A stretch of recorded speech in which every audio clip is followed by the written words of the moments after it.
For this episode, it was a great joy to have my good friend Nijay Gupta in town all the way from Portland, Oregon. We talked about lots of interesting things, including his new book on pistis in Paul. Cars, coffee, theology. All right. Well, welcome. We're very glad you're here. Glad you made it on a red-eye flight and spent the day here in Louisville with us on this hot day. Yeah, my first time to Louisville. That's great. Well, one of the questions, if you may have seen, I always ask my guests are, what was your first car? Yeah, my first car was Honda Accord, 1987. What year was that? Did you have it? I had it in 1995. Okay. And I wrecked it within the first 3 weeks of Wow. driving it. It's my brother's car. Oh, bummer. And Hand-me-down? Yep. Okay. And but it ended up being a blessing in disguise because my dad got me a new car. Wow. After that. wrecking it. Yeah. He had enough faith in me, and so I wasn't the sturdiest driver to begin with. Right. Yeah. I remember, I think the first time I saw your name, and then I remember we probably met at SBL at some point early on. I think so. And just briefly in a bathroom, maybe, I think, or IBR. something. Yeah. Yeah, IBR probably, or SBL. But I think I first saw your name because pretty early on in the blog world, I mean, everybody was after Mark Goodacre, of course, who started, Bill Studies blogging, basically. But you had, was it Dunelm Road? Is that what it's called or something? That was my friend Ben Blackwell's. Weren't you involved in that? No, Okay. I started my own early on, Cruxola. Of course, that's what I was thinking. Yeah. So Ben was there at the same time as you guys, but Ben those was were at Durham with early me. blogs about. I remember a lot of discussion about like moving to the UK and doing a PhD and things like that. Yeah, blogging had just become. This was 2006, 2007. Right. It become kind of just a place on the internet where you could put information that really everybody wanted or needed. Totally. And it's hard to appreciate because in internet dog years, that's like, a generation, right? I mean. Yeah, it was so early on, and what was funny is you had these bloggers, and there was a pretty small community, and we kind of read each other's stuff, and we knew each other. In fact, I don't know if it's still going on, but there was kind of a blogging group that met at SBL for dinner and things like that. But honestly, I started blogging because I don't come from a family of professors. I didn't early on aspire to be in the academy. I kind of stumbled into it. And I didn't know how to do anything. I didn't know how to present a paper. I didn't know how to do advanced research in humanities. I didn't even do a master's thesis, so I went to my doctoral program pretty green. And I didn't know who to ask, so as I did find answers, I thought, someone needs to write this stuff down. Yeah, for sure. Because there are a lot of people that don't know who to ask. Some people who don't have anyone to ask. Right. And there are a lot of things that I thought, I wish I knew this when I was in my undergraduate. Yeah. Or I wish I knew this my first year seminary. So I ended up just starting to blog on that, and I really gained a lot of traction. People had the same questions. Yep. And it got to the point where... Well, it became the book then, basically, right? It became the book eventually. That's Prepare, Succeed, Advance, right? That's right. And what was funny about the book is a lot of publishers didn't want to publish it. I remember you saying something about that recently because the second edition just came out. The second edition just came out, but the first edition, publishers thought, number one, I'm giving away kind of insider secrets, maybe. Really? That's an odd response. And maybe some things that shouldn't be written and more for conversation. Huh. But I think about internationals. I think about people from first generation, college kind of communities where they don't have the people to ask. So I thought, it'd be really helpful. Secondly, I was criticized for just being kind of a new scholar at that time, which I was. Right. But the advantage was all the stuff was fresh in my head. Yeah, for sure. So I took a risk, and I was really happy for Whiffenstock to take the risk on me. And I'll tell you what. Well? I don't know what well is, but I'll tell you, since that time, I think 2011, I get maybe about one email every week from someone who's either asked me a question related to academic research in response to that book or the blog, or just want to thank me for that information. I've gotten more feedback from that book than all my other pieces of research combined. So it's been a real blessing. That's great. So the work you did there, worship that makes sense, Mm-hmm. which I had not realized until last year when I was talking to you that you had worked in metaphor theory, because That's right. I'm a little later coming to this, maybe only in the last 7 or 8 years, read Lakoff and Johnson, and then I've read a lot in cognitive linguistics, a lot in metaphor theory. Of course, it relates to philosophy of language stuff I'm very interested in. So I was very interested to go back this weekend and read your dissertation, which I did. And So you're one of like 5. yes, so that's thank right. you. I didn't buy it. Come on, man. I don't get royalties anyway.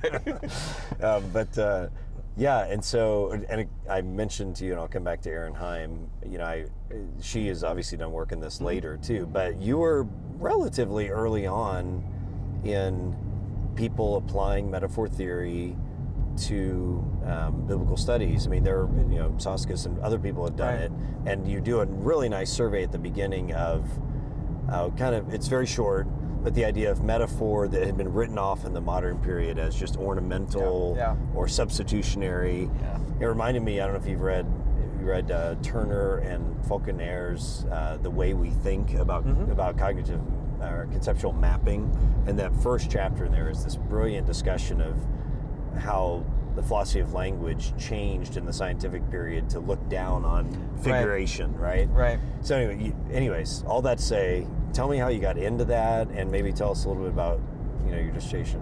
Oh, here it is. I've got the library's copy, right? So Yeah, well, I was interested in Paul's use of sacrificial metaphors, and my supervisors, Stephen Barton, John Barclay, both of them really pointed me in the direction of having a strong theoretical grounding. okay. And they asked me to look into conceptual metaphor theory. And I didn't know what it was, but as I studied, I realized that this was really an open area to apply to biblical studies. For Joel sure. Green did some of this. There was a Scandinavian named Ryder Orsgaard who'd written on sibling language. Okay. He was kind of before me, and I took a lot of cues from him. And John Barclay had been one of his examiners. I see. And so he got me on that trail, but what really fascinated me was how Paul, we think of theology in categories like Christology, kind of boxes. And what I learned from conceptual metaphor theory is how much the way we think is shaped by key or master metaphors. And you think about businesses, and they might talk about taking their business on a journey. Or you might think about a corporation that says we're a family. So it got me thinking a lot about how potent. How they shape you. Yeah. Absolutely. And I remember Beverly Gaventa citing a theorist who said metaphors have the capacity to move around the furniture in our mind. And so just the sheer power of these metaphors. Around that same time, Ray Collins wrote a book called The Power of Images in Paul. And so this got me really thinking through, what do metaphors of sacrifice, priesthood, and temple say about identity and ethics in Paul's letters? And that's kind of the substance of what I wanted to study, and how much Paul is able to, for example, reframe suffering through the image of sacrifice. Yeah. So how would you describe the thesis of the book? I would say that Paul uses these master cultic metaphors as vehicles to shape their communal identity around holiness, around triumph in and over suffering, and over virtue and ethics. Okay. And today we need to be thinking about how we need to use metaphors in our theological context that are going to help reframe what our mission is, sometimes in spite of or against the pressures against who we are. Right. And this is where I also, because of John Barclay, did study with Peter Berger. Yeah, of course. His work, Berger and Luckman, on the social construction and social psychological construction of reality. Right. And this idea that reality in our mind, especially metaphors, help stabilize that reality, because inevitably things are going to be pushing against our worldview. And various traumas or problems in our life. And the question is whether it's stable or secure enough to handle dynamically those problems. And Berger, I think, believed that religion especially held together Right. these kind of communal sociological frames of knowledge. Yeah. You have been super productive. We were talking about that recently, and most people that don't write books can't, especially academic books, can't appreciate that it's a stuffing the pipe thing. Like you're working on stuff for a while, and then it's a long time before it comes out the other end. You're putting it in one end, and sometimes if you've been working on stuff diligently for several years, all of a sudden a bunch of stuff comes out around the same time, and it seems like you're entering a really fruitful period that is reflective of your diligence over many years, I'm sure. State of the New Testament, what's the beginner's guide to the New Testament as Yep. well? Want to say a little bit about some of those books that aren't quite out yet, so I don't have them.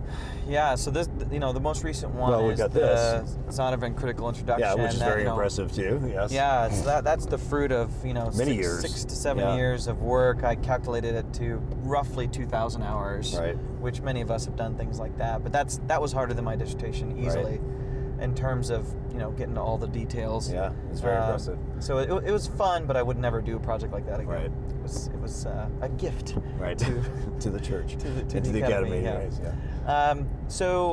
yeah. Like as you said, some are smaller projects, some are bigger ones. So I have a big project, a monograph on Paul's language of faith. Oh, let's come back to that. I want to Coming talk out- about that. Yeah. Coming So- out in either late this year or early next year, 2020.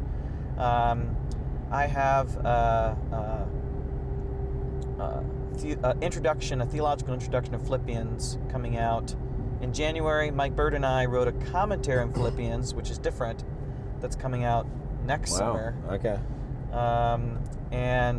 I'm writing right now this summer a guide to New Testament commentaries. What to buy. It's like the old Carson one that was forever. Yep. Yeah. This will be a little bit shorter, but what I get a lot from students is questions Of about course. people of color. Ah, right. Are they writing commentaries? What are they writing? There's a lot of new commentaries out in Yeah. the last A lot more new series, yeah, in the last right. 5-6 years. A lot of niche kind of commentaries that have very unique philosophies. Thanks for doing that. That is such. Yeah. Carson's many editions of that were always very helpful, and it'll be nice to have another person doing that now. Yeah. A new person doing that. Yeah. Yeah, and I'm With tuned some into different sensibilities. I'm tuned yeah. in different, Right. kinds of things and approaches, and I'm very interested in social science. I'm very interested in global readings Yeah, of scripture yeah. and things like that. So I'm working on that. All right. Can we get back to Paul and the language of faith? Yeah.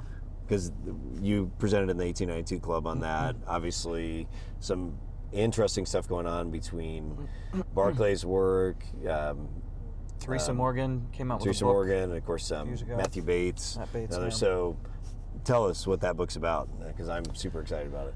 Yeah, so I arrived at the idea for that book when Lexham asked me to write a dictionary article on faith in the Bible.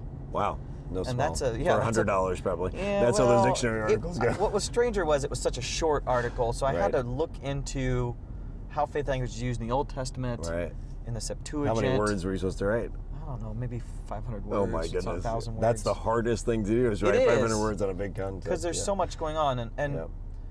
the first thing that struck me after doing all that work, looking at Old Testament, New Testament, Second Temple literature, patristics, because I wanted to get a kind of 360 approach, was faith language is not new to the New Testament. We tend to already think of it start as seeing that, faith yeah. language in the Old Testament, so we Right. think of faith as kind of a theological novum, something brand new. Right. And it wasn't. So that led me to start thinking, okay, how is Paul doing something similar and different to what we see in the Old Testament? And also, I don't know if I told you this, but I was a classics You student mentioned in that. college. Yeah. And I kind of want to return to some of those roots and look at how faith language was used in Greco-Roman literature Mm-hmm. in particular. At the same time, I was watching discussions develop in the academy around divine and human agency in Oh, Paul. right. Yep. And I tended to see two things happening. One is you had Lutheran-style interpreters saying that faith is the opposite of doing. Right. Faith is the opposite of works. Right. And we could talk more about And that just where becomes that's coming so from. entrenched. Yeah. It is, Right. and it's still going on today. There's been several newer Galatians commentaries that kind of reinforce that view. Right. At the same time, you have a more apocalyptic reading of Paul, that takes faith completely out of the human realm and says whenever faith language is used, it's focused on the faithfulness of God. So Luther believed Christians have faith, but faith is just, relying on God. Now you have an apocalyptic reading, and it's extreme, and there are a couple interpreters like this. They want to say faith has nothing to do with humans, and it's really just the faithfulness of God. Right. What I call pure or extreme divine agency. Right. And I had wondered, in its own context, how would Paul's words have been read by everyday Christians, perhaps by non-Christian Jews? And just looking at the language of faith in Second Temple Jewish literature, in Greco-Roman literature at large, I looked up nearly every instance of pistis in Hellenistic pagan literature. Right. There's a lot. I bet. And the first thing to say there is faith was, by and large, doing. In fact, you see it most often in texts of what I call concord, treaties and political texts, military texts. So part of my burden in that book is to really help readers to understand, readers of the New Testament, to understand in the ancient world, faith was largely seen as a social virtue. Now, So Teresa Morgan's done faithfulness, that. Would that be a good translation? Loyalty, allegiance, faithfulness, even, or yeah. something like that. At the same, Teresa Morgan had expressed that really well in her book, and I had written mine before she'd published hers, but I was continuing to write. And I tried not to look at her stuff so I could just work on mine, with my own thoughts in mind. What I noticed was, though, faith, pistis, is a very unusual word. It's one of the most unusual Greek words because it is so polyvalent. Right. It can mean, so I use language of modulation. It can have this meaning, faithfulness. It can even have a meaning like obedience. But then it can move along a spectrum closer to the verb pisteuo, which has this sense of something the mind does. Trusting even, or something more like that. Trusting would be a more comprehensive term, Right. but believing is okay for that. One of my favorite movies is Indiana Jones and the Last Crusade. Right.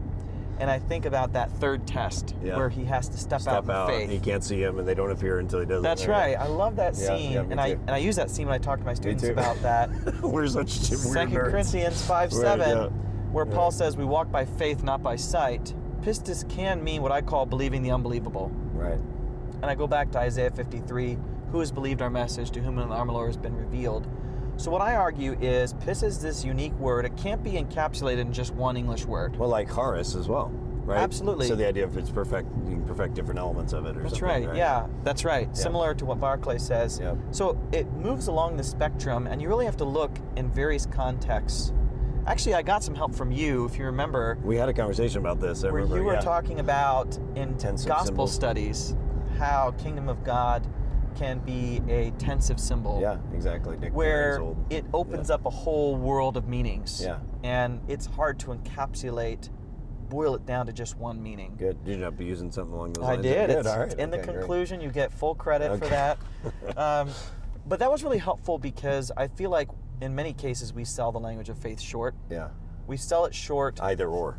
on both ends. Yeah. Right. Sometimes it can be all-consuming where I do think it means trust. But our English Bibles, unfortunately, especially the traditional ones, NIV, ESV, RSV, NRSV, NET, they really lock onto this word faith, and it has trouble capturing that trust and loyalty and obedience elements. Yeah. Right. And then it also ends up not really well capturing this believing the unbelievable. Yeah. So I have three ways Right, of looking right. at how faith language can be helpful. used in Paul. One is what I call believing faith, which Richard Hayes calls the conversion of the imagination. Right. Have you ever looked at one of those weird puzzles where you have to kind of screw your eyes Yes. up and some Yes. 3D image Yes. comes out? And some people can do it and some people can't, Yes. and it takes some work. Right. I feel like Paul treats faith like that, Yeah. where it's a kind of second way of seeing. You need to look differently. Yeah, Yeah. a second way of seeing. So he talks Right. about in 2 Corinthians, people look at the suffering Christian and say, it's just a dead carcass. Yeah. And God looks at it and says, it's a pleasing sacrifice. Right. And it takes faith to Yeah. know the difference. Yeah. And I This feel suffering like is actually glory. absolutely, and it's pleasing to God. Right. And that's a kind of faith that takes this spiritual insight. Yeah. So I call that believing faith. And then on the other end, you have something like obeying faith, which we see in places like 1 Thessalonians and Philippians, where it talks about, being people of light, having armor and a helmet that's made up of faith and love. And it's really talking about fully devoted, Right. full devotion. But then there's all these places where it seems kind of all-encompassing, and I call that trusting faith. So we have believing faith, obeying faith, trusting faith, and you see that a lot in Galatians, when faith came. Well, the faith isn't my personal faith. The faith isn't the faithfulness of Christ. It's a kind of all-consuming package that is what I call the Christ relation, the fact of the Christ relation. The main objective of the book is to really open up how this word can be read in its context. Yeah. And how it relates to Paul's theology in respect to divine and human agency. Yeah. Wow. That sounds great. But one of the things we always do is we have random envelopes, which I have no idea what's in Full these. of money. Well, we'll see. That's off camera. We can't, for IRS reasons, we can't gotcha. say. But choose one of these. You'll answer the question. I'll answer it as well. Okay. Official ripping open here. That's right. And the winner is, if you took up boxing, what would be your fighting name? Oh gosh. So I will tell you, and I don't tell a lot of people this, growing up, my brother's nickname for me was Bubba. Oh, that is gold. Thank you. So I'm definitely using that. I guess I would have every to go endorsement with I make for one of your books. Bubba's book is pretty good. You should say Bubba's book is a knockout. So you could go with Bubba. I guess as an homage to my brothers, All right. I'd have to go with Bubba. Bubba Gupta. Bubba Gupta. This was before Forrest Gump, but yeah. Oh my. What about you? You have to answer Yeah, now. boy, I kind of like Suffering Love, but let's see, maybe No Mercy or something. No Mercy. Hosea 6:6 Okay. or something. Thanks, man. Yeah. Really appreciate it. Hey, thanks so much for watching. 3 really quick things. If you like this video, subscribe to our YouTube channel and connect with us on social media. We'd really appreciate it. Secondly, check out the comment section below. We've put a bunch of program notes and links to interesting things there. And third, check out some of our episodes you can see linked here. Thanks. We'll see you on the road. Peace.